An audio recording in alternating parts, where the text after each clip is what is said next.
Комод бичмэл гаднаас бидэрт колончхож авчирсан хууль байна өөрөө яг бодит байдалтай энэ жирийн монголчуудыг яаж зовоож байгааг л үзүүлж байгаа байхгүй да. Тэгж л байгаа л. Шүүх нь худлаа. Тий.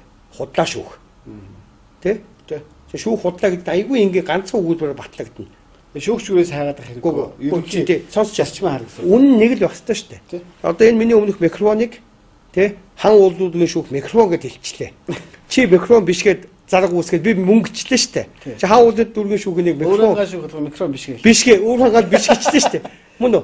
Тэгэхээр хамгийн сүүлийн шүүхийн шатны нэг микрофон гэж тогтоох юм бол тэрнээс өмнө микрофон гिचсэн бүх шүүгчид аялаа өгөх ёстой байхгүй юу? Ойлгож байна уу? Харин тий. Тэгэхээр нэг л шүүх үнэн тогтоодог газар нь хэдэн ч үннийг тогтоож болдсон байх юм бол тэгвэл үнэн байхгүй байхгүй да. Тийм ээ. Хууль байхгүй. Хууль байхгүй гэсэн үг байхгүй да. Энийг сая тэр процесс өөрөө харууллаа шүү дээ. Тэглээ. Мөн үү? Тэгэхээр ингээ эн чинь өөрөө юу гэхээр энэ хүмүүс хөөрхий тэр инхүүр амиа золиод бие золж иж энэ олон юмыг монголчууд ухааруулж байгаа. А нөгөө талаас нь энийг шийдэж байгаа хүмүүс ч гэсэн энийг өөртөө ухаарах хэрэгтэй байхгүй да.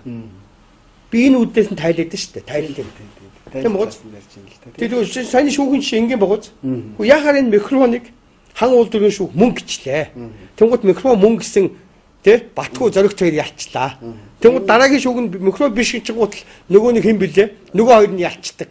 Тэгэхээр одоо хамаагүй. Тэгээд энийг сагын шин зоригээр хан уул дээр ялаад тэнгууд нөгөө нь өөр хангаа шүүхтэй очсон чинь микрофон биш гэж хэлээд. Чи одоо буцаа микрофон мөнгө. Тэгэхээр эн чи явсараад юу вэ нөгөө нэг манай гоё Америкуудын тогтолцоогоор чи Монгол улсын дээд шүүхийн ерөнхий шүүгч хамгийн сүүлд нь мөн биш эсхийг хэлнэ дээ. Тэгэхээр тэр зоригт гэдэг ерөнхий шүүгч мөн биш эсхийг хэлсний дараа тэрнийхтэй таараагүй хоёр шүүгч нь ажилтаа өгөх ёстой байхгүй юу? Харин тийм үү.